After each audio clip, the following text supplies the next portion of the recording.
Hello charm, स्वागत है आपका आज की इस नई वीडियो में। मैं हूं आपका दोस्त और मेंटोर सत्यम और ये रहने वाला है हमारे चैप्टर नंबर 2 क्लास 8 एसएससी का पार्ट 2। ठीक है, पार्ट 1 मैंने ऑलरेडी अपलोड कर दिया है और उसकी प्लेलिस्ट भी बना दी है। तो जाइए पार्ट 1 देखिए एंड पार्ट 2 हम आज कंटिन्यू करेंगे। ठीक है, तो बढ़ते हैं हमारे चैप्टर की तरफ। ऑलरेडी हमने अ, अकबर तक को डिस्कस अकबर और शाहजहां और जहांगीर मतलब यहाँ तक की डिस्कस कर लिया है। अब हम डिस्कस करेंगे औरंगजेब के आगे से। ठीक है, तो औरंगजेब जो था वो कौन था? एक मुगल एम्परर का आखिरी मेजर रूलर था। ठीक है, औरंगजेब की डेथ के बाद जो भी रूलर्स आए वो सारे वीक सक्सेसर थे, कहते हैं उनको वीक सक्सेसर। तो औरंगजेब के बाद जो भी मुगल एम्परर आए वो सारे वीक थे एंड इसी की वजह से प्लंडर हुआ दिल्ली के अंदर काफी बारी, लाइक नादिर शाह के दौरान एंड मराठास ने किया, ऑल्सो अहमद शाह अब्दाली ने। एंड कह सकते हैं कि जो मुगल एम्परर की वीकनेस थी वो साफ जाहिर थी to the British emper empire sorry emper. ठीक है, तो ब्रिटिश एम्पायर को साफ जाहिर हो गया था। ठीक है, तो उसके पहले समझते हैं कि औरंगजेब के टाइम पे हुआ क्या क्या था। हमने देखा, वी हैव मेंशन अर्लियर कि फ्रीक्वेंट वॉयलेंट सक्सेशंस हुई थी ड्यूरिंग द सल्तनत पीरियड। सल्तनत पीरियड के हम टाइम पे देखा कि काफी सारे लाइक 5 तरीके की डायनेस्टीज ने रूल किया दिल्ली सल्तनत में। स्लेव, खिलजी, सैयद, तुगलक, लोधी, ये सारे 5 डायनेस्टीज ने वन बाय वन रूल किया and this was repeated during the succession of Shah Jahan. ठीक है, Shah Jahan who fell ill in 1657। तो 1657 में शाहजहां जो थे वो बीमार पड़ गए थे एंड उसके बाद जो है सक्सेशन डिस्प्यूट अगेन औरंगजेब और उसके भाइयों के बीच में था। बट अल्टीमेटली जो विक्टोरियस हुआ वो औरंगजेब था। So he wish the throne to go to Dara Shikoh. Dara Shikoh उनके एक बेटे का नाम था, दारा सिको शाहजहां के, एंड वो चाहते थे कि वो एक रूलर बने, वो एम्परर की मतलब एम्परर की पोजीशन को वो संभाले। बट औरंगजेब को ये चीज पसंद नहीं थी, वो चाहता था कि वो एम्परर बने।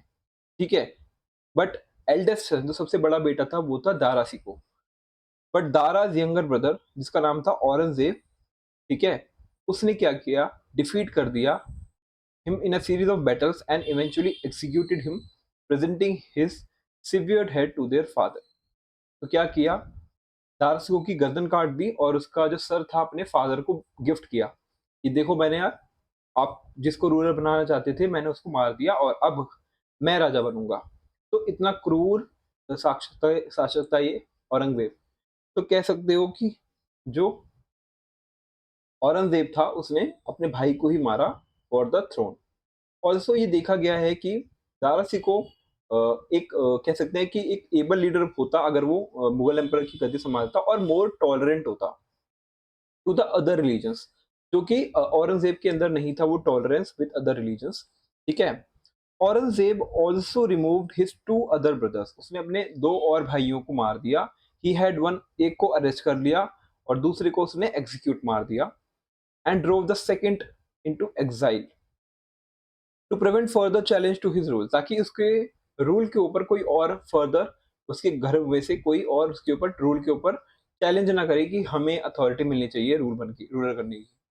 तो औरंगजेब ने इम्प्रिजन कर लिया अपने ही फादर शाहजहां को इन द आगरा फोर्ट। तो आगरा के जो किला था लाल किला, उसमें उसने अपने ही फादर शाहजहां को उसने कैद कर लिया और वो वहां तक जब तक रहे जब तक उनकी डेथ नहीं हो गई।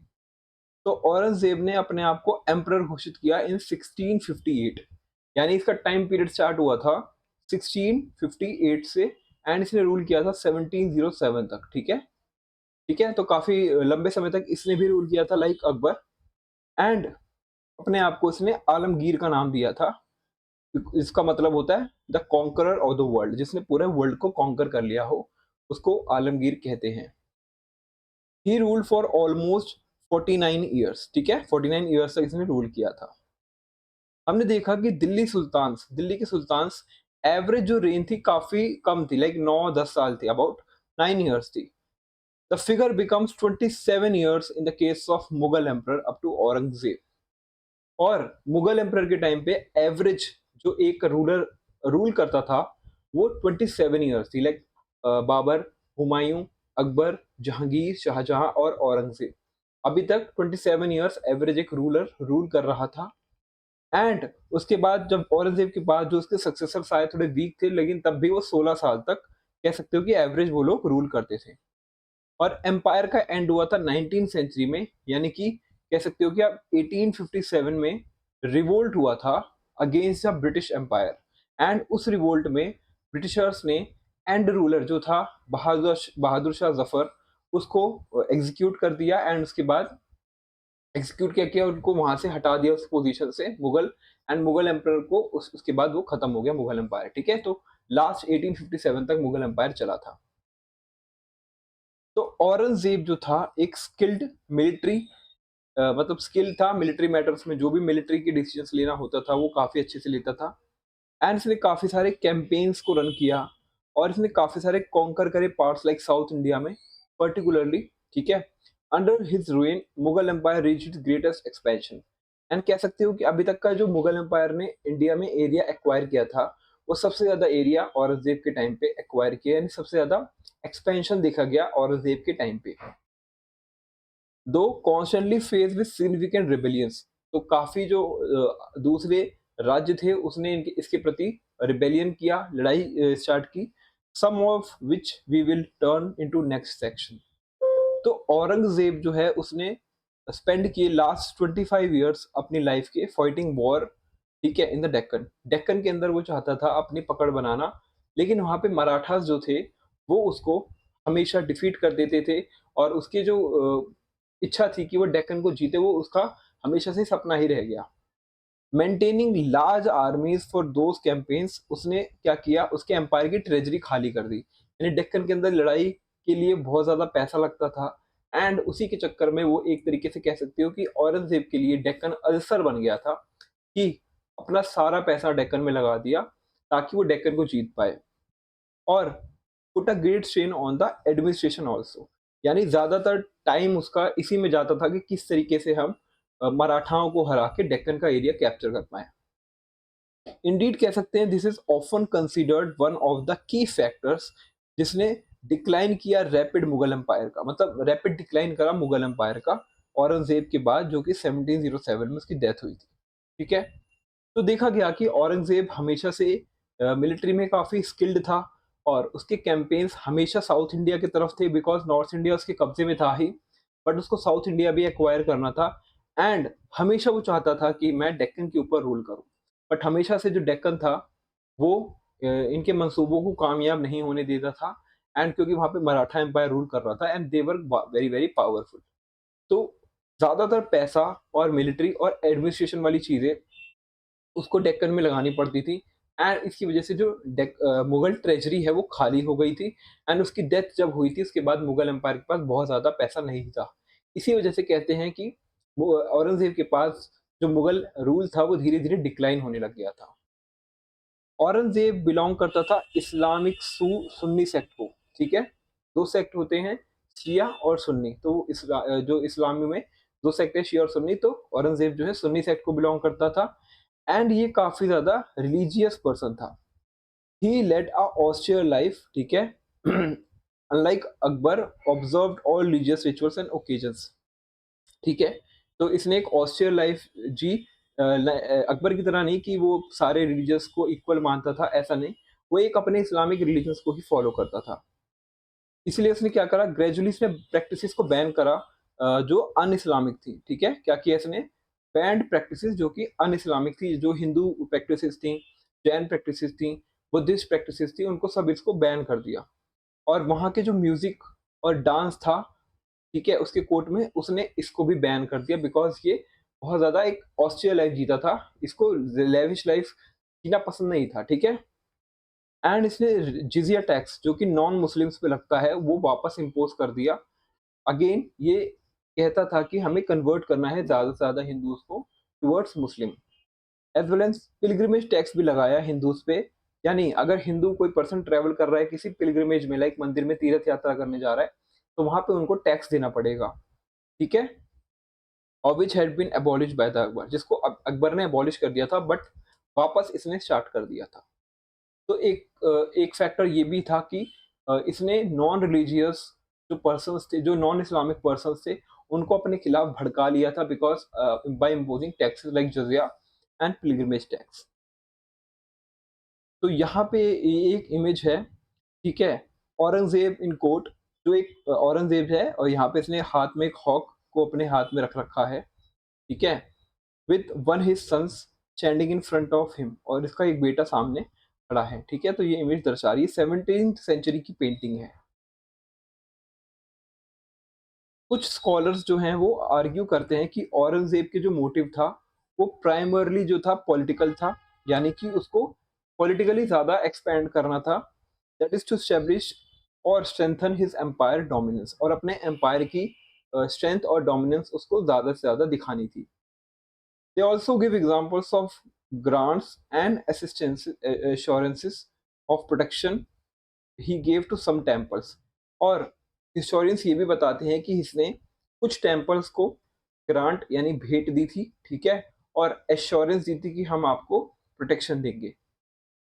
While politics did play in part in his decisions, Aurangzeb's own farman, उसके खुद के जो फरमान थे, जो ऑर्डर थे, एडिक्ट्स थे, वो make him personal religious motive clear too. तो जो भी उसका रिलीजियस मोटिव होता था, पर्सनल रिलीजियस मोटिव, वो उसके फरमान के थ्रू पता चल जाता था कि इसका क्या मोटिव है।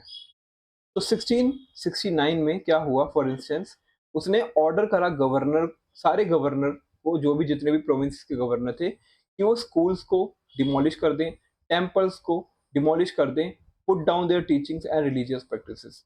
तो ये ऑर्डर साफ दर्शाता है कि ये दूसरे रिलीजन्स के प्रति बिल्कुल भी टॉलरेट नहीं था, ठीक है? और ये इन्फीडल्स को, लाइक जिनको ये काफिर कहते हैं, ठीक है, उनके प्रति ये बिल्कुल भी वो नहीं था।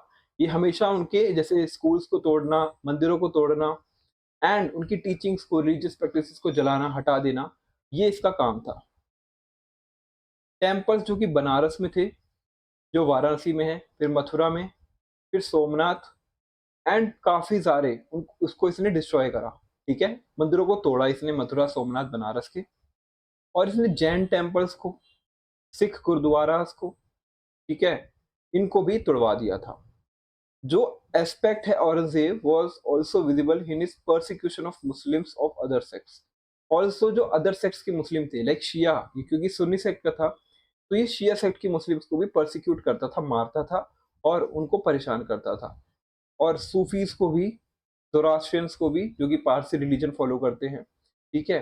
तो पर्शिया से थे, उनको भी ये बिल्कुल भी टॉलरेट नहीं करता था, उनके प्रति भी ये बहुत ज़्यादा गुस्से में रहता था और उनके प्रति गलत चीज़ें करता था। तो उसके खुद लास्ट लेटर्स में उसके 2 बेटे थे। तो औरंगज़ेब ने लिखा है कि I came alone and I am going away alone. वो कहता है कि मैं अकेला आया था और अकेला जाऊँगा। I know not who I am and what I have been doing. And वो कहता है कि मुझे पता है मैं क्या कर रहा हूँ, ठीक है? I have not done well for the country and the people and of the future there is no hope. And वो कहता है कि मुझे पता है मैंने अपने देश के लिए क्या किया है, मैंने अच्छा नहीं किया, मुझे पता है, मैंने बुरा ही किया है और कोई फ्यूचर में कोई होप नहीं है इस कंट्री की। कहता है I was helpless and I M departing helpless, ठीक है? मैं कहता है कि मैं हेल्पलेस था और मैं जा भी हेल्पलेस ही रहा हूँ। तो इसका मतलब है कि what do these words tell about Aurangzeb? तो औरंगज़ेब ऐसा क्यों कहता है? बिकॉज़ उसको मे बी रियलाइज़ हुआ हो आखिरी में कि उसने जो किया वो अच्छा, वो सही नहीं किया। नॉन इस्लामिक पर्सन्स के साथ, ऑल्सो अलग सेक्ट के इस्लामिक सेक्ट, जो दूसरे सेक्ट वाले थे उनके साथ भी, सूफीज के साथ एंड ज़ोरास्ट्रियन रिलीजन के साथ जो भी इसने किया वो सही नहीं किया, ठीक है? तो कह सकते हो कि कुछ इन्वेडर्स जो थे और रूलर्स जो थे, वो मेंशन करते हैं have committed terrible deeds and atrocities. तो बताते हैं कि उन्होंने क्या एट्रोसिटीज और टेरिबल डीड्स यहाँ पे आके किए, ठीक है? तो many more could have been mentioned as the note on histories darker chapters on the page 20 makes clear. We must keep in mind that this is about people in the past, not people of today. We need not know the facts of the past, and the victims of these atrocities they deserve our respect and remembrance. But it is important to keep in mind that we today bear no responsibility for actions of individuals hundreds of years ago. तो ये चीज़ ये दर्शाती है कि जो भी past में हुआ वो हमें उसको आज के साथ कंपेयर नहीं करना। पास्ट में जो हुआ वो प्रेजेंट से बिल्कुल अलग था। वहाँ पे जो लोगों ने जो किया हम उसको आज के लोगों के साथ कंपेयर नहीं कर सकते, ठीक है? तो वो करना भी नहीं चाहिए हमें आज के लोगों के साथ। जैसे पास्ट में जो हुआ वो पास्ट का था, प्रेज़ेंट में जो हम कर रहे हैं वो हमें आज के हिसाब से, आज की टेक्नोलॉजी, एडमिनिस्ट्रेशन, पॉलिटिकल सिनेरियो को देखते हुए डिसीज़न्स लेने चाहिए। तो यही चीज़ ये बता रही है। तो हमने देखा कि मुगल्स का आखिरी रूलर, मेजर रूलर था औरंगज़ेब, एंड उसके बाद जो भी उनके रूलर्स आए वो थोड़े वीक थे।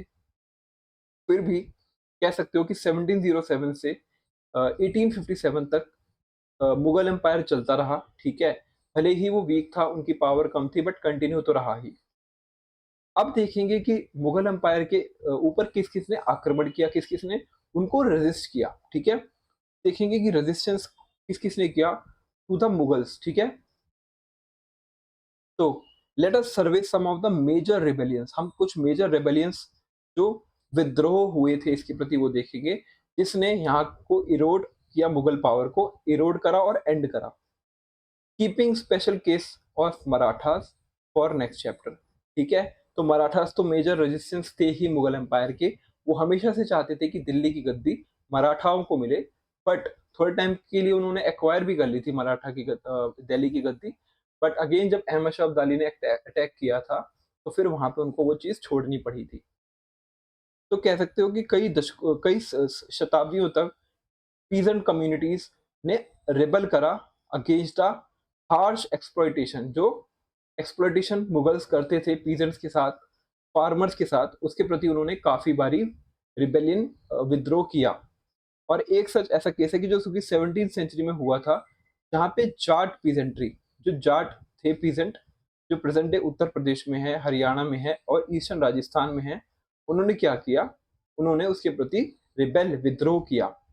who managed to kill an oppressive officer of the Mughal administration.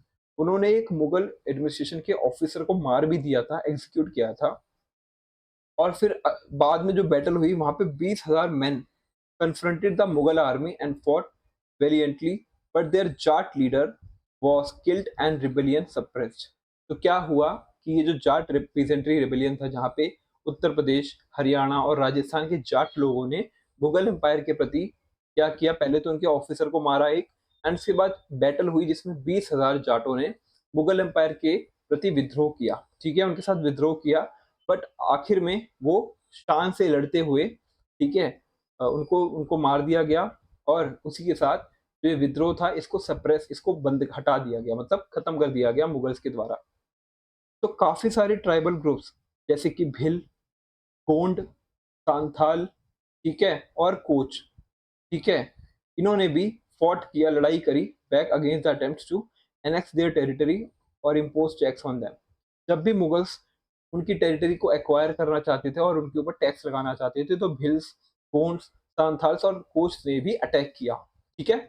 while some of these groups were subdued और gradually integrated। फिर क्या किया, मुगल्स ने धीरे धीरे इनको भी हरा दिया और अपने पार्ट में जोड़ने लगे, इंटीग्रेट कर लिया, ठीक है, अपने दिल्ली सल्तनत में और मुगल एम्पायर में। Specially those inhabiting the forest, जो कि फॉरेस्ट में, हिली एरिया में, रिमोट रीजन्स में रहते थे, manage to maintain some degree of independence, ठीक है। यहाँ के कुछ लोगों ने तब भी थोड़ा बहुत इंडिपेंडेंस मेंटेन कर रखा था, लाइक हिली और रिमोट एरियाज में जो रह रहे थे, उन्होंने अपने आप को थोड़ा बहुत इंडिपेंडेंट रख रखा था। फिर यहाँ पे एक कहानी है रानी दुर्गावती की, ठीक है, रानी दुर्गावती, ठीक है, उनको रिमेम्बर किया जाता है as a valiant queen of Garha kingdom, ठीक है, सॉरी गरहा किंगडम, एक गरहा किंगडम था। एंड वहां पे कह सकते हो कि काफी शौर्य के साथ वो लड़ी थी रानी दुर्गावती जी, ठीक है। और one of the Gond kingdoms in central India. तो ये जो गरहा किंगडम था, ये गोंड जाति का एक समुदाय था जो कि मध्य भारत में रहता था। और सारे ही अकाउंट्स, यानी सारे ही बुक्स और लिटरेरी वर्क से हमें ये पता चलता है कि उन्होंने काफी अच्छे से वाइजली रूल करा और अपने किंगडम को प्रॉस्पेरस बनाया, यानी खुशहाल बनाया। और वहां के लोग काफी खुश थे उनसे। उनके पास 20,000 सोल्जर्स थे और 1,000 हाथी थे, जो कि लड़ाई में वो इस्तेमाल होते थे। विच रिपेल्ड सेवरल अटेम्प्ट्स इन्वेजन्स, जो उन्होंने काफी बारी इस्तेमाल करे अगेंस्ट द मुगल एम्पायर, जब भी मुगलों ने उनके टेरिटरी को एक्वायर करने की कोशिश करी। और जब एक जनरल अकबर ने सेंड किया था अटैक करने के लिए उनके किंगडम पे 1564 में, तो despite being outnumbered and outmatched in weaponry, मतलब मुगल्स के पास ज़्यादा वेपन्स भी थे और घुड़सवार और आर्मी वाले पर्सन्स थे, मतलब उनकी आर्मी ज़्यादा बड़ी थी। उसके बावजूद उन्होंने अपनी ट्रूप्स को और फॉट ब्रेवली, उन्होंने बहुत अच्छे से ब्रेवली फाइट किया अगेंस्ट द मुगल एम्पायर। इसमें वो घायल हो गई और she took her own life on the battlefield to avoid capture, और ताकि वो पकड़ी ना जाए, वो मुगल्स उनको पकड़ ना लें, उसकी उससे बचने के लिए उन्होंने आखिरी तक लड़ाई की बैटलफील्ड पे, और आखिरी में उनकी डेथ हो गई। जब वो मरी तो वो सिर्फ 40 ईयर्स की थी। हर sacrifice became a symbol of regional pride and resistance, and ये दर्शाता है कि वो कितनी ज़्यादा बहादुर थी। अपनी किंगडम के साथ साथ उन्होंने बहुत अच्छे से लड़ाई भी की, ठीक है। And she is still revered as a heroic figure in the Indian history, and आज भी हम उनको एक हीरोइक फिगर की तरह, ठीक है, उनको जानते हैं। तो ये एक जो इमेज हमने देखी, ये कहाँ पे बनाई गई है? ये रानी दुर्गावती का एक आर्टिस्टिक इम्प्रेशन है बनाया हुआ, ठीक है। अब हम देखते हैं राजपूत के बारे में, ठीक है। हमने रेजिस्टेंस तो देख ली कि डिफरेंट डिफरेंट रीजन्स में, हिल्स ने एंड इन सारे कम्युनिटीज ने, ट्राइबल कम्युनिटीज ने उनके खिलाफ लड़ाई करी। फिर रानी दुर्गावती जिन्हें जो गरहा किंगडम की क्वीन थी, उन्होंने भी रिबेल किया अगेंस्ट अकबर इन 1564। एंड ये जो सारी रेजिस्टेंस देखी, इसने कह सकते हो कि दर्शाती है कि वहाँ के लोग भी, उस टाइम पे जो लोग थे अदर किंगडम्स में, वो काफ़ी ज़्यादा नाखुश थे with the Mughal empire. Surge कैसा था राजपूत का, ठीक है? तो because of their location, north west India में वो लोग थे, एंड द प्राउड ट्रेडिशंस वो जो फॉलो करते थे, इनहेरिट करते थे from the earlier dynasties such as Pratiharas, who had resisted in the Arab invasion of Sindh a few centuries earlier. मतलब जैसे मैंने बोला था कि गुजरात में गूर्जर प्रतिहार एक डायनेस्टी थी, जो कि हमेशा से नॉर्थ वेस्ट के जो इन्वेजन्स होते थे एंशिएंट हिस्ट्री में, नॉर्थ वेस्ट के जो इन्वेजन्स होते थे like from the Sindh, from the Arab region, वो हमेशा से उसको रिपेल और बचा लेते थे अपने देश को, ठीक है। एंड उसी के वंशज जो थे, ये थे राजपूत, ठीक है। एंड ये उन्हीं के ट्रेडिशंस को, अपने एंसेस्टर्स के ट्रेडिशंस को फॉलो करते थे, और बहुत ज़्यादा प्राइड भी करते थे कि हम उनसे बिलोंग करते हैं जिन्होंने कभी भी अरब्स को और सिंध को अपने देश में घुसने नहीं दिया। तो राजपूत जो है often were battling the invading forces from beyond the subcontinent, और जो नॉर्थ वेस्ट फ्रंटियर से जो भी इन्वेड करता था उसके प्रति ये लड़ाई करते थे। उन्होंने बिल्ड किया था अपना किंगडम्स। खिलजी के कॉन्क्वेस्ट के बाद two major clans emerge in this process. एक तो मेवाड़ किंगडम में क्लैन, मतलब दो क्लैन एमर्ज होके आए। दो वंश कह सकते हो कि उनकी जो ब्रांचेस थी राजपूत की, वो एमर्ज हुई। एक मेवाड़ की थी और एक मारवाड़ रीजन की थी, ठीक है। तो हमें दो ब्रांचेस दिखती हैं, एक मेवाड़ की और एक मारवाड़ रीजन की। इंस्पिरेशनल स्टोरीज थी इनकी काफ़ी, और इन्होंने काफ़ी हीरोइक डीड्स, बहुत वेलिएंट रूलर्स थे यहाँ के, और आज भी इनकी बात होती है इन पर्टिकुलर थ्रू पॉपुलर बैलेट्स। और बैलेट्स जो होते हैं वो स्टोरीज, पोएम्स, कहानियाँ होती हैं, उसके थ्रू आज भी हम इनकी कहानियाँ सुनते हैं कि कितना शौर्य के साथ ये लोग रहते थे और लड़ते थे। Among the various king rulers those clans produced, we met Rana Kumbha के बारे में हमने ऑलरेडी पढ़ लिया। एक थे राणा सांगा जो कि 16th सेंचुरी में प्रेजेंट थे। लाइक यहाँ पे एक इमेज देखो आप, ये यहाँ पे एक बैटल हो रही है, ठीक है। और ये बैटल है हल्दी घाटी की, उदयपुर पैलेस के पास, ठीक है। बैटल ऑफ हल्दी घाटी में महाराणा प्रताप एंड अकबर के बीच में बैटल होती है, ठीक है, जिसमें एमर्ज विक्टोरियस कौन होता है? अकबर होता है। तो ये वही सीन दर्शा रहा है। तो 16th सेंचुरी में राणा सांगा जो है, उन्होंने राजपूत क्लैंस को यूनिफाई कर लिया। सारे राजपूत जो क्लैंस थे, क्लैंस मतलब जो जनरेशन होती है, अलग अलग जो ब्रांचेस थी, उनको सबको ज्वाइन कर लिया, और उन्होंने काफी बैटल्स को जीता against the sultan, Delhi sultans, ultimately meeting defeat against Babur. Babur के प्रति ये लोग हार गए थे एट द बैटल ऑफ कानवा। तो बैटल ऑफ कानवा हुई थी अराउंड 1527-28 में, एंड वहां पे बैटल ऑफ कानवा में, ठीक है, बाबर ने राजपूत रूलर्स को हरा दिया, लाइक राणा सांगा के मेवाड़, राणा सिंह ऑफ मेवाड़ को। लेकिन ऑल दो उन्होंने इनहेरिट किया था a wounded kingdom from his predecessors, Mewar ruler जो महाराणा प्रताप थे, उन्होंने एक्सेप्ट करने से मना कर दिया मुगल की सुवरेनिटी को, यानी मुगल एम्पायर में ज्वाइन होने से उन्होंने मना कर दिया। डिसाइड कि उनके जो अर्लियर रूलर्स थे उनको हरा दिया गया था, उसके बावजूद भी उन्होंने हार नहीं मानी, कहा कि नहीं, अगर वो मेरे पुराने रूलर्स हार भी गए, उनके हार का सामना भी करना पड़ा, तब भी मैं अपने आप को मुगल्स के आगे सर नहीं झुकाऊँगा, मुगल सुज़रैनिटी को एक्सेप्ट नहीं करूँगा। एंड इन्होंने राजपूत रेजिस्टेंस का फेस बने, और राजपूत की तरफ से ये हमेशा मुगलों से लड़ते थे। एक कन्फ्रंटेशन हुआ था हल्दी घाटी में, ठीक है, जो कि अरावली हिल्स में हुआ था 1576 में, बैटल ऑफ हल्दी घाटी हुई। And although the Mughal army had the upper hand, यहाँ पे मुगल आर्मी की सेना बहुत बड़ी थी, एंड वो जीत गए, महाराणा प्रताप वहां से लेकिन एस्केप हो गए, और उन्होंने काफी सालों तक गुरिल्ला वॉरफेयर को अपनाया। ये तरीका होता है गुरिल्ला वॉरफेयर, जिसमें आप, ठीक है, एक स्टाइल ऑफ फाइटिंग होता है, यहाँ पे लिखा भी है। गुरिल्ला वॉरफेयर क्या होता है? एक स्टाइल है फाइटिंग का, जहाँ पे स्मॉल ग्रुप्स जो होते हैं, जिनके पास टेरेन की नॉलेज होती है, पहाड़ियों की नॉलेज होती है, वहां से वो सरप्राइज अटैक करते हैं, ठीक है, और एम्बुश करते हैं टू डिफीट द आर्मी। मान लो सामने से आर्मी आ रही है और उनको नहीं पता कि यहाँ पे ये लोग बैठे हैं छुप के, तो ये छुप के बैठते थे और फिर ऊपर से एकदम से अटैक करते थे। ये जो गुरिल्ला वॉरफेयर, ये मराठास ने भी बहुत ज्यादा यूज की थी। जब वो उनके रीजन पे कोई भी अटैक करता था, तो ये लोग गुरिल्ला वॉरफेयर की टेक्निक को यूज करके अपने दुश्मन को हराते थे। तो गुरिल्ला वॉरफेयर जो है महाराणा प्रताप ने यूज की थी अगेंस्ट द मुगल्स, जो कि अरावली हिल्स में थे, और यहाँ पे काफी हार्श कंडीशंस में ये लोग रहते थे। तब भी ये लोग अपने आप को इंडिपेंडेंट मेंटेन कर पाए because of this warfare technique use by the Maharana Pratap. और नोटवर्दी कि महाराणा प्रताप जो थे, उन्होंने स्ट्रॉन्ग सपोर्ट भी हासिल किया from the Bhils, who not only joined his troops and as archers but also contributed their knowledge of the terrain. Their service earned them a respected place in Mewar's military tradition as Mewar emblem shows. तो कहते हैं कि जो भिल community थी, वहां के लोगों ने महाराणा प्रताप को काफी ज्यादा हेल्प किया, और उनके तीरंदाज बने थे वो। महाराणा प्रताप की आर्मी में भिल्स जो थे तीरंदाज की तरह काम करते थे और अपनी सर्विसेज देते थे। और यही चीज आज भी वहाँ के लोगों को पता है कि, और उनको इज्जत देते हैं भिल्स कम्युनिटी के पर्सन्स को।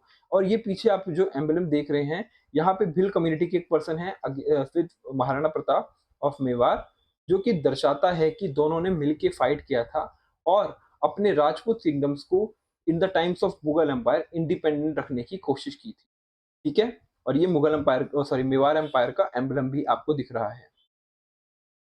कहते हैं कि some of the Rajput states जो है इवेंचुअली मुगल्स के साथ बाद में मिल गई थी विद मेट्रीमोनियल अलायंसेस, यानी मेवाड़ की जो रानी थी, वो उनके साथ, अकबर के साथ शादी हुई थी, तो उसके बाद वो लोग मिल गए थे टू डिप्लोमेसी और marriage alliances. Some specially Mewar did not accept Mughal dominance, लेकिन कुछ ऑफ द मेवाड़ के एम्पायर ने अभी भी डोमिनेंस को, मुगल एम्पायर की, एक्सेप्ट नहीं किया था।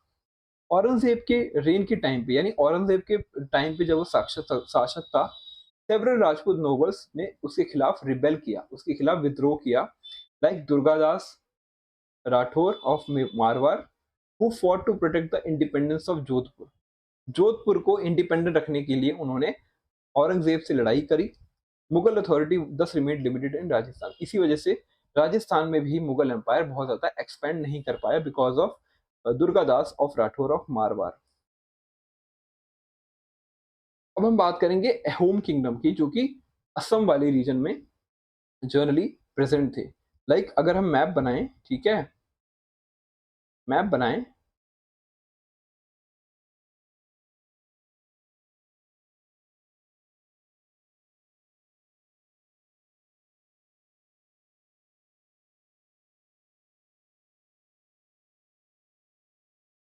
ठीक है, तो ये वाला जो रीजन था, ये वाला रीजन जो मैंने डॉट करी है, ये था हमारा अहोम किंगडम। ये जनरली आज के असम वाले रीजन को बिलोंग करता है। एंड हमारे जो ये मारवाड़ वाला रीजन था, मेवाड़ मारवाड़ वाला रीजन, ये हमारा ये वाला रीजन था,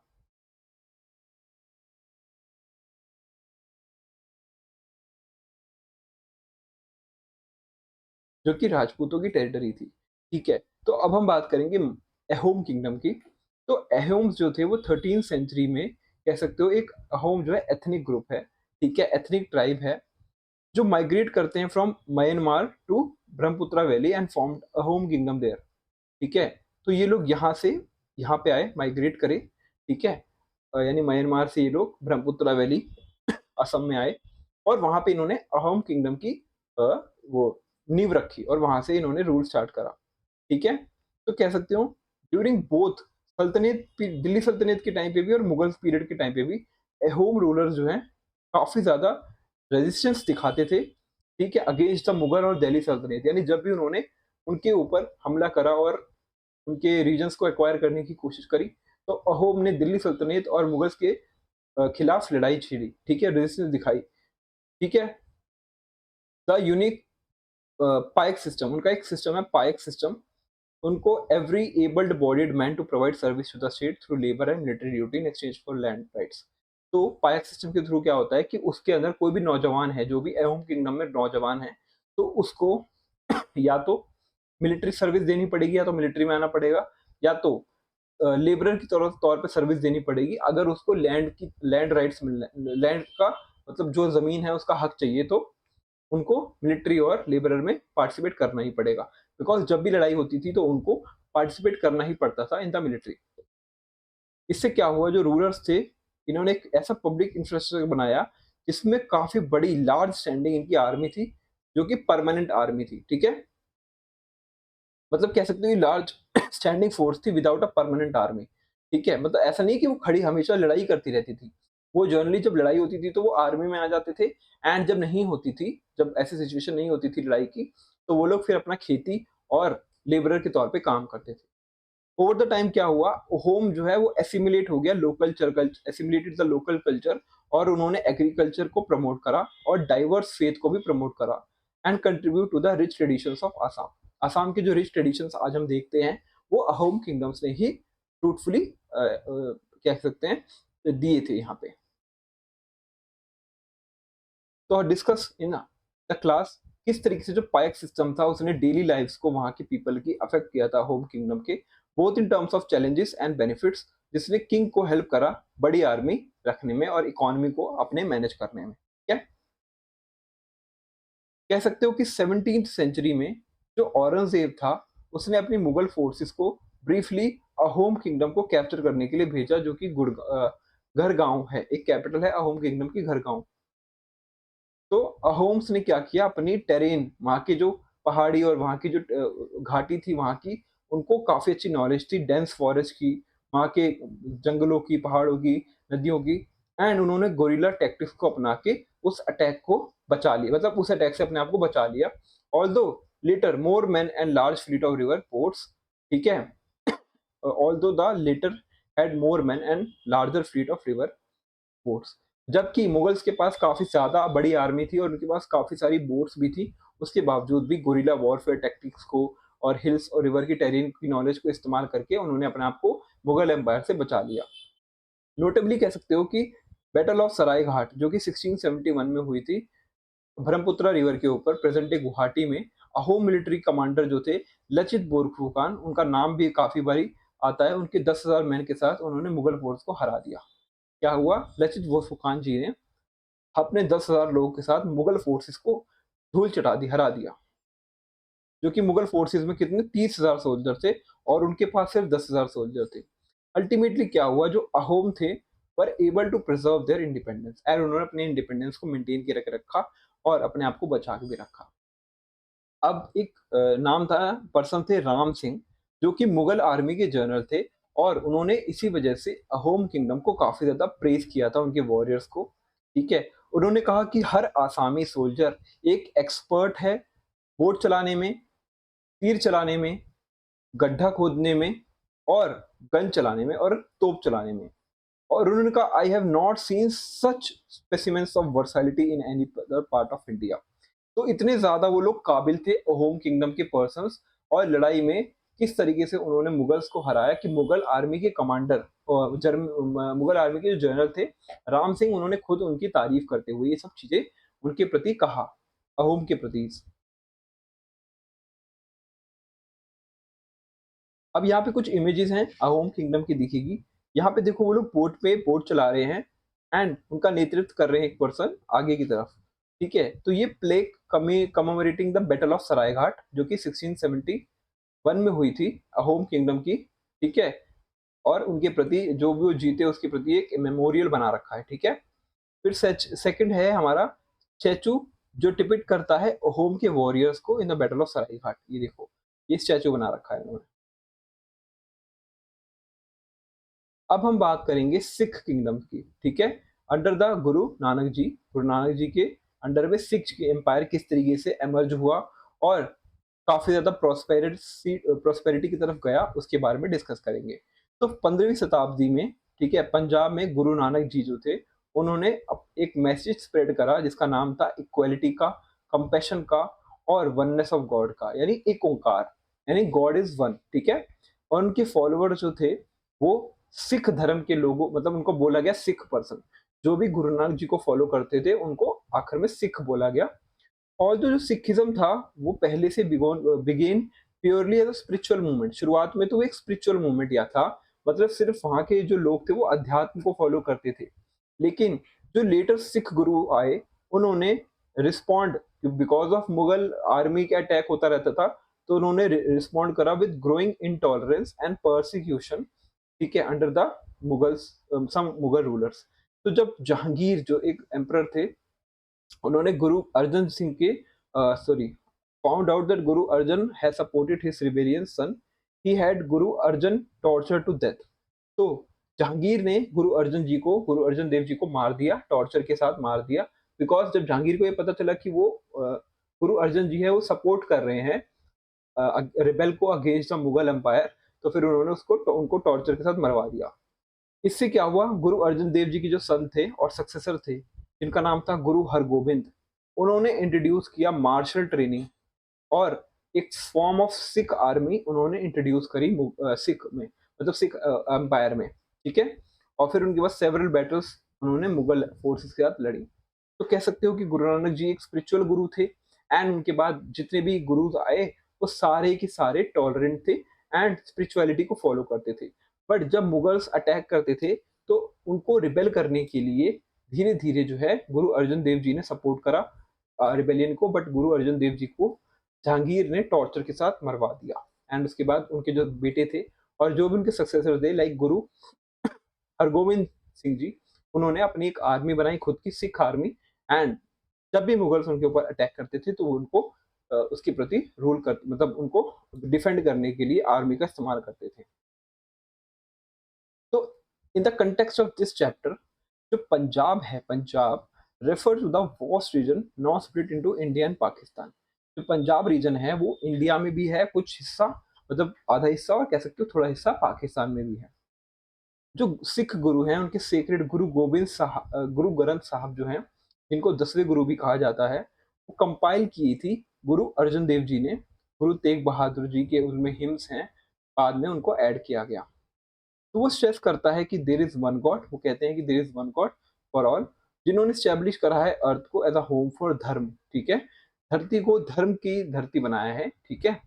और वो इंजॉइन करते हैं सिख को कि वो प्रैक्टिस करें ट्रुथफुलनेस को, सच्चाई के साथ जिए, कंपैशन रखें, ह्यूमिलिटी रखें और अपने ऊपर सेल्फ कंट्रोल रखें और बाकी वैल्यूज भी रखें। और उनका एक एग्जांपल था कि truth is high but higher still is truthful living. सच सच अच्छी चीज है, बट सच्चाई से जीना और अच्छी चीज है, ठीक है? एंड 1675 में अ ग्रुप ऑफ कश्मीरी पंडित जो है गुरु तेग बहादुर जी को अप्रोच करते हैं ताकि वो उनको प्रोटेक्शन मिल पाए रिलीजियस परसिक्यूशन से, जो कि कश्मीर में हो रहा था। तो फिर गुरुजी डिसाइड करते हैं कि स्टैंड विद देम, उनके साथ मतलब उनका सपोर्ट करेंगे। And court martyrdom arrested, Aurangzeb ordered him to convert to Islam. तो इसी नाते औरंगजेब ने उनको पकड़ लिया, गुरु तेग बहादुर जी को, और कहा कि तुम इस्लाम में कन्वर्ट हो जाओ, ठीक है? और उनको काफी ज्यादा टॉर्चर करा, और despite witnessing two of his disciples being tortured to that guru refused, ठीक है? उन्होंने गुरु जी ने देखा कि उसके दो उनके जो जो डिसाइपल्स हैं, ठीक है, सेवक हैं, उनको भी औरंगजेब ने मरवा दिया टॉर्चर के साथ, तब भी उन्होंने एक्सेप्ट नहीं करा इस्लाम में कन्वर्ट होने को। और औरंगजेब के ऑर्डर के बाद ही वॉज पब्लिकली बिहेडेड इन चांदनी चौक दिल्ली, ठीक है? और उनको फिर उन्होंने एग्जीक्यूट करवा दिया, औरंगजेब ने गुरु जी को एग्जीक्यूट करवा दिया, मरवा दिया। और इस रिस्पॉन्स में उनके जो सन थे गुरु गोबिंद सिंह जी, ठीक है, जो 10 कह सकते हो 10th और लास्ट गुरु थे, उन्होंने खालसा एक आर्मी उन्होंने लॉन्च करी, ठीक है? खालसा आर्मी लॉन्च करी एक मार्शल ब्रदरहुड कमिटेड जो जस्टिस के लिए, इक्वालिटी के लिए और डिफेंस ऑफ फेथ के लिए लड़ाई करेंगे, which frequently clash with Mughal forces at great cost of life. ठीक है, तो हमने समझा कि जो गुरु तेग बहादुर जी थे, उनको उन्होंने मरवा दिया था बिकॉज उन्होंने कश्मीरी पंडित का सपोर्ट किया था। एंड आखिरी में औरंगजेब ने उनको उनको चांदनी चौक में पब्लिकली मरवा दिया। तो फिर उनके जो लास्ट उनके जो बेटे थे जिनका नाम था गुरु गोबिंद सिंह जी, जो कि कह सकते हो 10th और लास्ट गुरु भी माने जाते हैं। एंड उसके बाद गुरु ग्रंथ साहब जी हमारी लिविंग गुरु कहते हैं, 11th गुरु। ठीक है, तो उन्होंने 10th गुरु जी ने, गुरु गोबिंद सिंह जी ने खालसा आर्मी की स्टैब्लिशमेंट की थी, जिसमें वो लोग जस्टिस के प्रति, इक्वलिटी को के प्रति और फेथ रखेंगे जब भी वो किसी से लड़ाई करेंगे। ठीक है, तो उन्होंने फिर आर्मी को अपना तैयार करा ताकि वो मुगल फोर्सेस का सामना कर पाए। यहाँ पे गुरु गोबिंद सिंह जी की इमेज दिख रही है आपको। ठीक है, ये गुरु गोबिंद सिंह की मिनिएचर पेंटिंग है। मिनिएचर पेंटिंग जब भी आएगी तो मतलब छोटी पेंटिंग जो हम बनाते हैं कैनवास पे, उसको मिनिएचर पेंटिंग कहते हैं। तो do you know the gurudwara Sheesh Ganj Sahib जो चांदनी चौक में है, वो फेमस शॉपिंग एरिया, जो चांदनी चौक जब भी आप जाओगे तो उसी रोड पे आपको गुरु शीशगंज साहिब गुरुद्वारा आपको दिखेगा, चांदनी चौक में है। वो क्या सिग्निफाई करता है? सिखिज्म में जो गुरुद्वारा है वो प्लेस है वर्शिप का, वहां पे आप जाके वर्शिप करते हो, भगवान की पूजा करते हो। ये मार्क करता है the side where Guru Tegh Bahadur, जो 9th गुरु थे, सिख गुरु, वॉज बिहेडेड बाय औरंगजेब इन 1675। तो वो वही जगह है जहाँ पे चांदनी चौक में, उसी जगह पे औरंगजेब ने तेग बहादुर जी को मरवा दिया था, एग्जीक्यूट करवा दिया था। उन्हीं की याद में हिस्टोरिक गुरुद्वारा यहाँ पे बनाया गया और uniquely honoured bye Sikh regiment which has saluted it before the President of Republic Day parade each year since 1979। ठीक है, और सिंस 1979 यहाँ पे प्रेसिडेंट आते हैं और यहाँ पे श्रद्धांजलि देते हैं। ये एक powerful symbol of faith sacrifice Indian history में दर्शाता है। तो यहाँ पे कुछ क्वेश्चंस हैं, कहते हैं कि what do you think Guru Tegh Bahadur endured torture rather than convert? Why did he think his sacrifice would make a difference? क्यों आपको ऐसा लगता है, मतलब देख के ऐसा लगता है कि गुरु तेग बहादुर जी ने कन्वर्ट नहीं किया और टॉर्चर को सहा आखिरी तक? तो क्यों उन्होंने ऐसा सेक्रीफाइस लिया? ये क्वेश्चन सबके माइंड में आता है। ठीक है, सेकंड आता है कि कौन सी ऐसी वैल्यूज हैं जो सिख गुरुज और खालसा अपने अंदर रखते हैं, एंड वो आज भी क्यों रेलिवेंट है, आज के वर्ल्ड में भी क्यों रेलिवेंट है। ठीक है, तो कह सकते हो कि जो गुरु तेग बहादुर जी थे, उन्होंने टॉर्चर इसलिए सहा बिकॉज वो चाहते थे कि हम इजीली गिव अप ना करें। ठीक है, इजीली गिव अप नहीं करना, चाहे कितना भी हमें कोई टॉर्चर कर ले। हम जस्टिस, इक्वालिटी, कंपैशन अपने माइंड में हमेशा रखेंगे। ये वैल्यूज के साथ सिख गुरु आगे बढ़े, जस्टिस के साथ। ठीक है, और वो आज भी रेलिवेंट है वो सारी वैल्यूज। मुगल एम्पायर जो है फिर डिक्लाइन करने लगा, especially under the onslaughts of Marathas. जब 1707 के बाद वीक मुगल रूलर्स आए तो उसके बाद मराठा एम्पायर ने भी अटैक करना स्टार्ट कर दिया। ठीक है, तो उसके बाद जो है मुगल एम्पायर धीरे धीरे डिक्लाइन होने लगा। काफी सारे सिख कॉन्फिडरीज जो भी है वो भी एमर्ज हुई पंजाब में आफ्टर द औरंगजेब, और वो अल्टीमेटली यूनिफाई हुआ through the efforts of Maharaja Ranjit Singh. ठीक है, at the turn of 19th century. तो 19th सेंचुरी के आखिरी में कह सकते हो कि महाराजा रंजीत सिंह पंजाब में एक एमर्ज हुए विक्टोरियस रूलर के तौर पे, और उन्होंने पंजाब की सभी जो संत प्रथाओं थी, मतलब कैसे पंथ थे, उनको सबको यूनिफाई करा at the turn of the 19th century. तो रंजीत सिंह जो थे वो मिलिट्री के काफी ज्यादा अच्छे थे, मिलिट्री में डिप्लोमेटिक स्किल अच्छी थी और रिलीजियस टॉलरेंट थे, और उन्होंने allow him to establish a strong centralise control over the Punjab region. तो कह सकते हैं कि जो चीफ यानी मेजर मेजर डायनेस्टीज थी during the end of the Mughal empire, वो थी दिल्ली सल्तनत तो स्टार्टिंग में था, फिर मुगल एम्पायर था, एक अहोम किंगडम था असम वाले रीजन में, फिर ईस्टर्न गंगा थे रीजन जहाँ के रूलर थे नरसिम्हदेव फर्स्ट, फिर गजपति किंगडम्स थे, ठीक है, साउथ में होयसलावर और विजयनगर एम्पायर था, बहामनी था, राजपूत और सिख एम्पायर। ये कह सकते हो कि चीफ डायनेस्टीज थी ड्यूरिंग द मिडिवल इंडिया। तो ये ग्राफ जो है, ये सारी की सारी जो major major dynasties during the Delhi सल्तनत मुगल पीरियड जो थी वो सब दर्शाता है। ठीक है, कह सकते हो जो सिख एम्पायर था, उसने स्पैन किया in the north west region, ठीक है? अपना कश्मीर, पंजाब, सिंध, बलूचिस्तान वाला region, including parts of Kashmir. और 19th सेंचुरी के मिड तक ये एम्पायर मुगल रेमिनेंट्स को रेजिस्ट करता है और बाद में ब्रिटिश एक्सपेंशन को भी रेजिस्ट करता है, उसके खिलाफ लड़ते हैं, बट एंड में ब्रिटिश एम्पायर जो है वो एक्सपैंड कर लेता है अपने आप को इस रीजन में भी, ठीक है? आफ्टर द रंजीत सिंह, ठीक है? अब हम देखेंगे कि एडमिनिस्ट्रेशन किस तरीके से था इंडिया में ड्यूरिंग द दिल्ली सल्तनत and under the Mughal empire, ठीक है? तो दिल्ली सल्तनत के टाइम पे एडमिनिस्ट्रेशन कैसा था वो देखते हैं। दिल्ली सल्तनत ने इंट्रोड्यूस किया था एक पॉलिटिकल सिस्टम जो कि सेंटर्ड सुल्तान के ऊपर था, यानी सुल्तान जो था वो मेजर रूलर था और उसके हाथ में सारी पावर थी, जो कि एब्सोल्यूट अथॉरिटी रखता था as a political military head, जिसकी ड्यूटीज थी according to the contemporary chronicles including defend करना अपनी टेरिटरी को, इस्लाम को टेरिटरी को अगेंस्ट पॉसिबल एग्रेशन, फीस को कलेक्ट करना, टैक्सेस को कलेक्ट करना और keeping in touch with public affairs and condition of the public people by personal contact, और पर्सनल कांटेक्ट के थ्रू वो लोगों के साथ जुड़ा रहा। मतलब जो भी सुल्तान होता था उसका ये रोल होता था। तो सुल्तान जो था was however assisted by a council of minister, उसकी एक काउंसिल ऑफ मिनिस्टर थी, ठीक है? काउंसिल ऑफ मिनिस्टर जिसके पास काफी सारे वेरियस फंक्शंस थे डिपार्टमेंट्स के सल्तनत के अंदर। और one of the instrument administration was the iqta system. क्या था? Iqta system one of the important instrument था एडमिनिस्ट्रेशन में, जहाँ पे जो टेरिटरीज थी वो नोबल्स को असाइन की जाती थी, जिनका नाम था इक्तादार्स, जिसमें वो कलेक्ट करते थे टैक्सेस को, एक्सपेंसेस को माइनस करके, were suppose to go to the सुल्तान ट्रेजरी, ठीक है?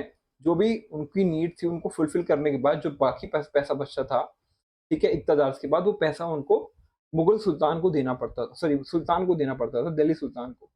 इन पर्टिकुलर कह सकते हैं वो मेंटेन करते थे आर्मी।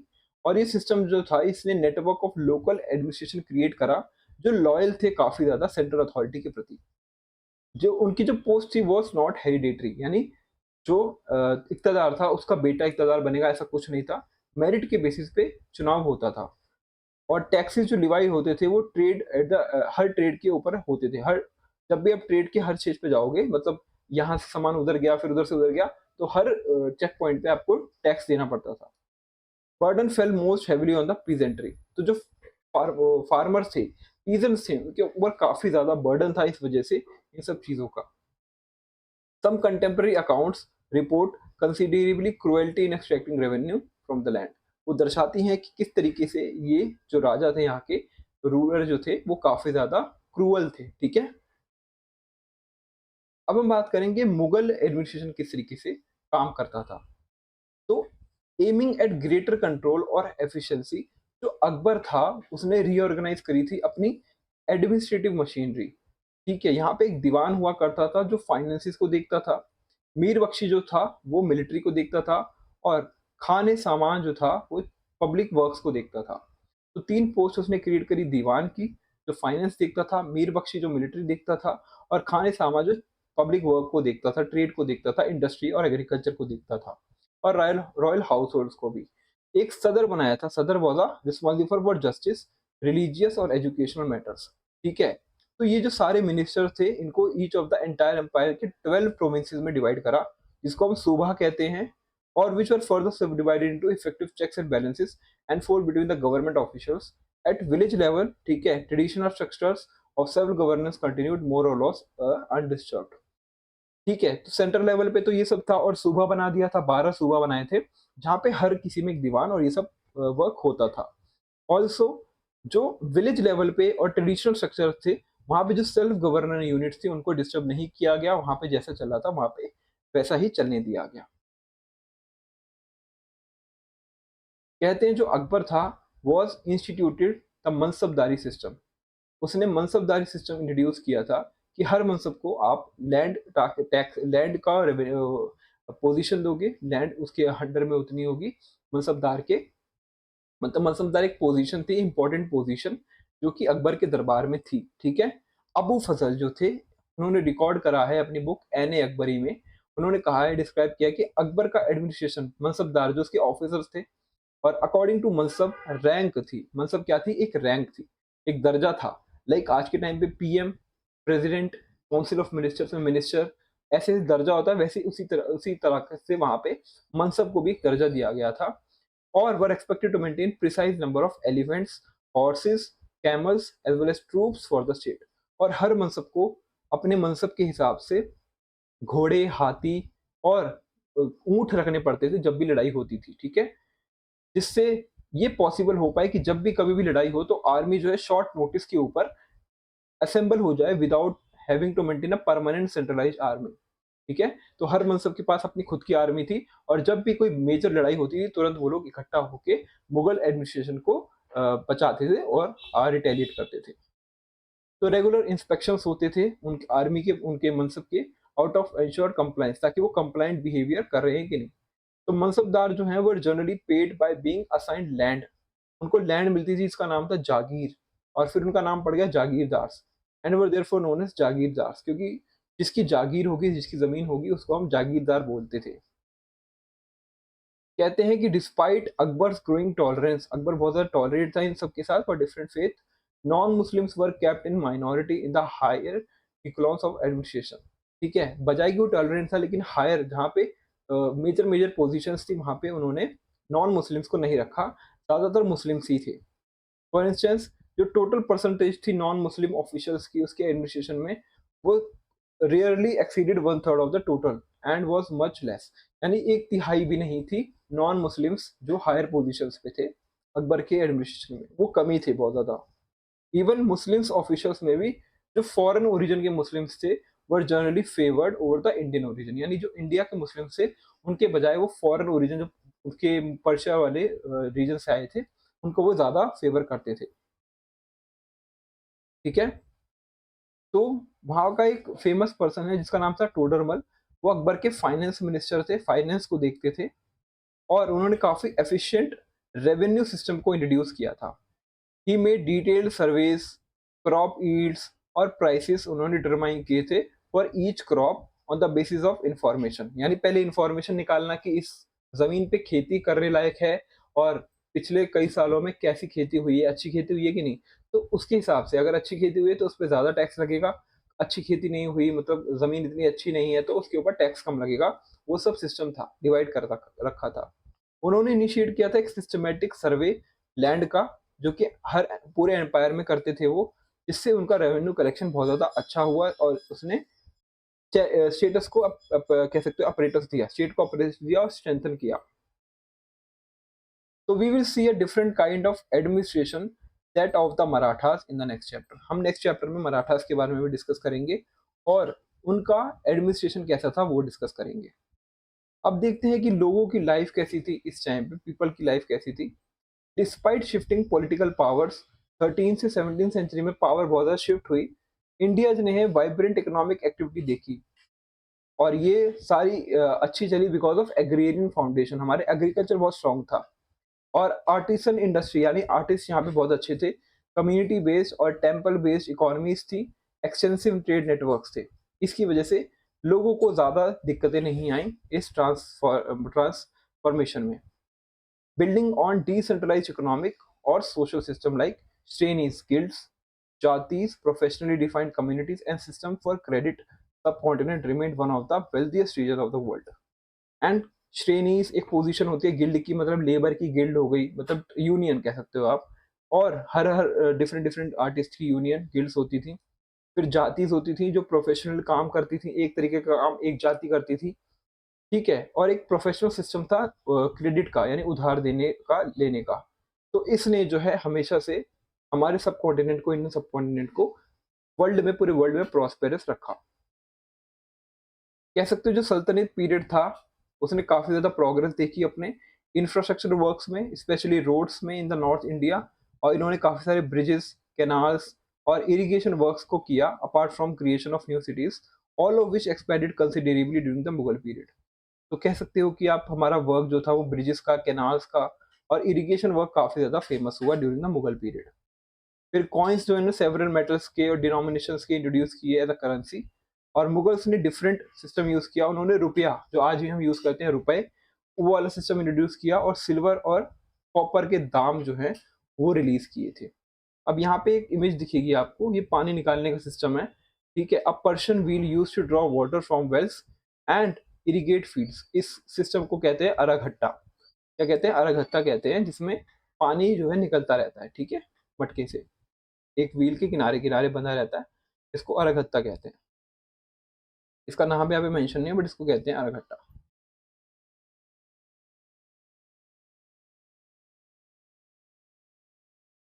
कह सकते हो जो एग्रीकल्चर था, वो मेनस्टे बिज़नेस था, मेनस्टे काम था इंडियन इकोनॉमी का। और हमने ऑलरेडी देखा है कि रूलर्स किस तरीके से एग्रेरियन रेवेन्यू पे रिलाय करते थे और अपने एडमिनिस्ट्रेशन को, मिलिट्री को टिपिकली एक्सट्रैक्ट करते थे land revenue at 1/5 of the produce. यानी जो भी ज़मीन पे उपज होती थी, उसका 1/3 एक 5वां हिस्सा जो है एज़ अ रेवेन्यू वो चार्ज करते थे ऑफ द प्रोड्यूस। तो सम ऑफ द सुल्तान्स इसको बढ़ा दिया एज़ 1 हाफ, यानी 1 हाफ कर दिया। अभी तक जो 1/5 था उसको 1 हाफ कर दिया, यानी बहुत ज़्यादा लेने लग गए वो टैक्स। इससे एक्सपेंशन जो इरिगेशन का हुआ सिस्टम का, उसने एग्रीकल्चरल प्रोडक्टिविटी को बढ़ाया, allowing for the production of multiple crops including both food like rice, wheat, barley और पल्स दालें, like sugar cane, spices etcetera. यहाँ पे देखो कॉपर के इंस्क्रिप्शन दिखेंगे, Vijayanagar land grant inscribed on the copper plate equivalent modern day property deeds. तो यहाँ पे जो लैंड ग्रांट्स होते थे वो कॉपर के स्क्रिप्चर पे लिख देते थे, जैसे आज के टाइम पे पेपर होते हैं ना, प्रॉपर्टी के पेपर। तो उस टाइम पे कॉपर के उस पे लिख देते थे कि ये लैंड हम तुम्हें ग्रांट कर रहे हैं, तो ये लैंड के मालिक तुम हो। तो विजयनगर एम्पायर साउथ इंडिया में उस तरीके से होता था। तो हमने देखा कि काफी तरीके की क्रॉप्स उगाई जाती थी। फिर non food items like cotton which fed a thriving textile production, silk, wool, dye, timber, jute, ये सब भी प्रोड्यूस होता था। Let us note that agriculture जो था, आउटपुट उसका काफी ज्यादा वेराई करता था फ्रॉम रीजन टू रीजन। यानी कुछ एरिया में एग्रीकल्चर की जो उपज थी वो काफी अच्छी थी, कुछ एरिया में थोड़ी बहुत कम थी। एंड पीरियड टू पीरियड जो पीजेंट्री था, उन्होंने काफी ज्यादा फेमाइंस, भुखमरी देखी in the period with relief depending upon particular ruler benevolence. यानी एक रूलर अगर उनको हेल्प करता है तो करता है, सारे रूलर्स हेल्प नहीं करते थे, कुछ कुछ रूलर्स ही उनको हेल्प करते थे in the times of famines, ठीक है। Apart from textiles, craft people काफी ज्यादा वाइड रेंज ऑफ प्रोडक्ट्स उन्होंने बनाए, from weapons, utensils, utensil bike, बर्तन, ऑर्नामेंट्स बनाए, ज्वेलरी आइटम्स बनाए। और फिर उन्होंने ship building essential to river overseas trade developed considerably in दो सेंचुरीज। उन्होंने शिप बिल्डिंग बनाई, शिप बनाए काफी सारे, और ताकि वो ट्रेड और मूवमेंट जो है इजीली एक जगह से दूसरी जगह कर पाए, ठीक है। इंडियन गुड्स जो है एक्सपोर्ट होते थे कोस्टल एरिया के थ्रू, रिवर साइड टाउन के थ्रू, लाइक कैलिकट, मैंगलोर, सूरत, मसूलीपट्टनम, हुगली। ये सारे जो शहर हैं ये इंडिया के समुद्र वाले रीजन्स में एग्जिस्ट करते हैं और कनेक्ट करते हैं विद द सी। पोर्ट हैं ये सारे। तो इंडिया जो है इंपोर्ट भी करता था काफी सारी चीजें और एक्सपोर्ट भी करता था। इंपोर्ट क्या क्या करता था? इंपोर्ट करता था silk, horses, metals, all kind of luxury goods. Merchants from Arabia, Persia, Iran, Central Asia settled in Indian ports, contributing to the bursting trade activity. इनका एक सिस्टम था जिसका नाम था हुंडी सिस्टम।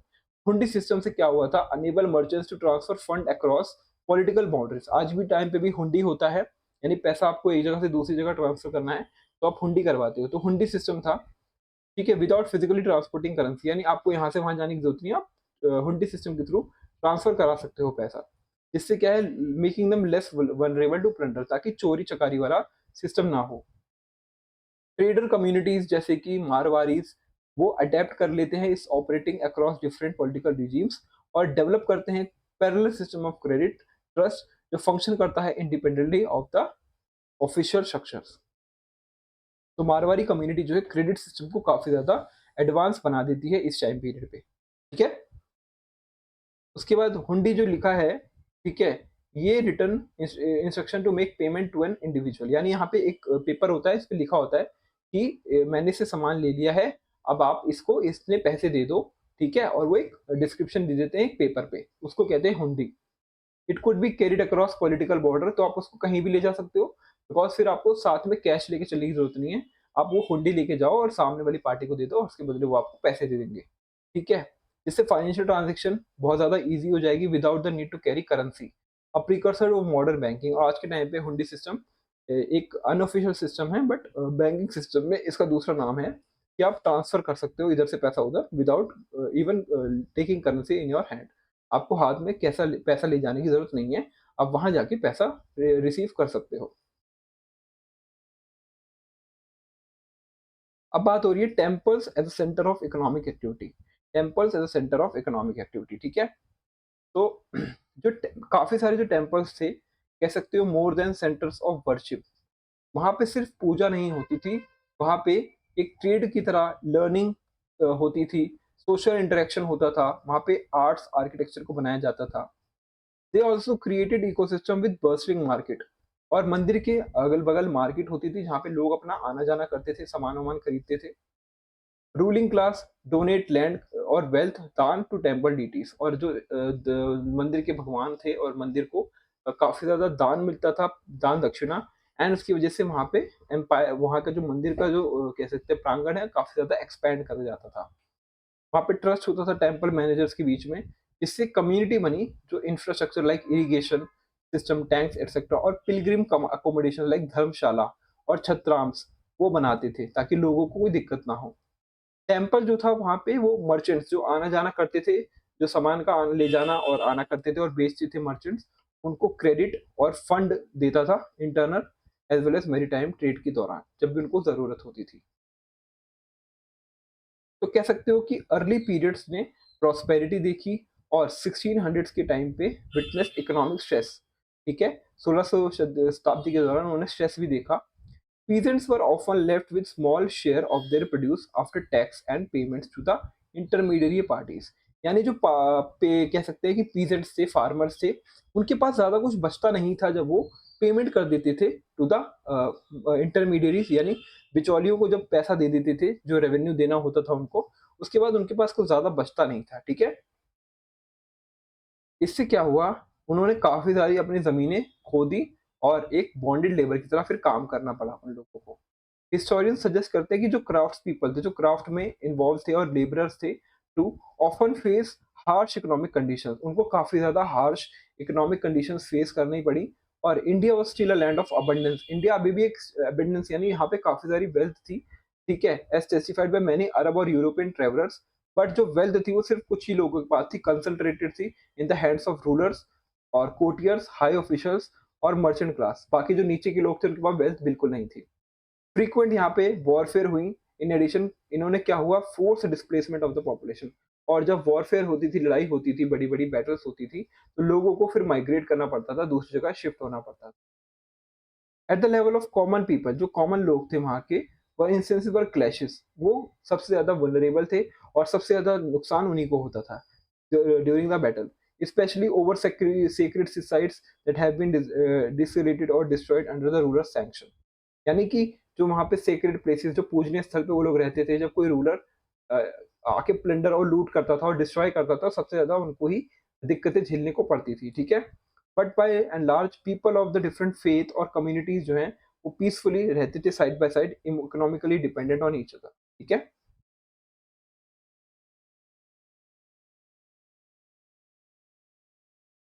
कह सकते हो इवन जो मोस्ट ऑफ द रूलर्स थे इंडिया के, उन्होंने पेट्रोनाइज़ किया था आर्ट को, यानी सपोर्ट किया था आर्ट को, पैसे दिए थे आर्ट को, कम्युनिटीज़ को टू क्रॉफ्ट को मेंटेन करना चाहते थे, रिवाइव करना चाहते थे उनकी ट्रेडिशंस को, many of which adopted changing circumstances.